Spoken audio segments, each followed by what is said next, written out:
We all know construction sites are dangerous places, right? But just how dangerous are we talking? And what's the single biggest threat? The one that's kind of hiding in plain sight. Today, we're going to break down a key government report to uncover the unseen dangers of scaffolding. Okay, let's just jump right in with a number that'll really stop you in your tracks. Get this. On average, more than 1 out of every 3 deaths that happen at work happens in just one industry: construction.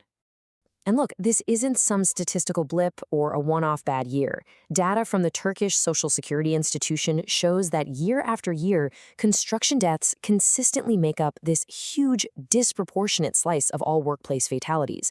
It's a serious, persistent problem. So these numbers are pretty stark, right? And they really make you ask a huge question. What is it about construction that makes it so uniquely dangerous? Let's dig into the why behind these stats. Well, just think about a construction site for a second. It's not a factory where everything is predictable. It's an environment that's changing literally every single day. You've got tons of different employers, all these subcontractors, all working on top of each other. People come and go, the turnover's high, the hours are often long and totally irregular, and of course, a lot of the work is done way up high, with people and heavy materials constantly on the move. It's basically organized chaos, and in that chaos, the risks just skyrocket. And this image, wow, it just nails the human element, doesn't it?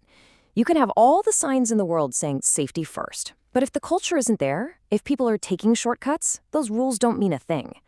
That huge gap between what the sign says and what people actually do, well, that's exactly where accidents are born. Okay, so we know it's a risky environment. But inside that chaos, what's the number one threat? What's the biggest killer on a construction site? Well, luckily, we don't have to guess. A massive study. We're talking over 5,000 incidents. Gives us a crystal clear answer.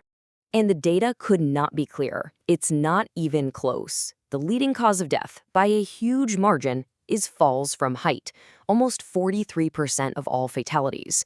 So the takeaway here is super simple. If you want to save lives in this industry, you absolutely have to prevent falls. That's a huge realization, right? But it immediately leads to the next logical question. Okay, falls are the problem, but falls from where? While the data points a huge flashing arrow at one piece of equipment you'll find on almost every single construction site. It's a tool that's so common we barely notice it, but it carries this incredible, uncommon danger. We're talking about scaffolding. So let's break it down. Where are these fatal falls actually happening? Well, falling from an open floor edge is number one. Look at what's right there in second place: scaffolding. It's responsible for a full 20% of these deaths. Let that sink in. 1 out of every 5 fatal falls. That is a massive piece of this puzzle. And you know what? It gets even scarier when you hear what safety inspectors see out in the field. The report says that in many places, the way these scaffolds are put together makes them, and I'm paraphrasing a bit, practically an invitation to an accident. I mean, that's just a chilling thing to read in an official report. All right, so the problem is crystal clear. But here's the really important part. This isn't some unsolvable mystery. These accidents are so preventable. So let's switch gears. Let's stop talking about the problem and start looking at the solutions. How do we build safety right from the ground up? It all starts literally at the very bottom with something called a base plate. Now, it might look simple, but its job is absolutely critical. It takes the entire weight of that massive structure and spreads it out over a wider, much more stable area. And here's what that looks like in the real world: a solid, level surface with a proper base plate. It's the absolute first step. It's simple, right? You just can't build a safe structure on a shaky foundation. It all starts here. Okay, so you've got a solid foundation. That's step one. Check. Now, let's climb up the scaffold a bit and look at the key safety features designed to directly protect the actual person working on the platform.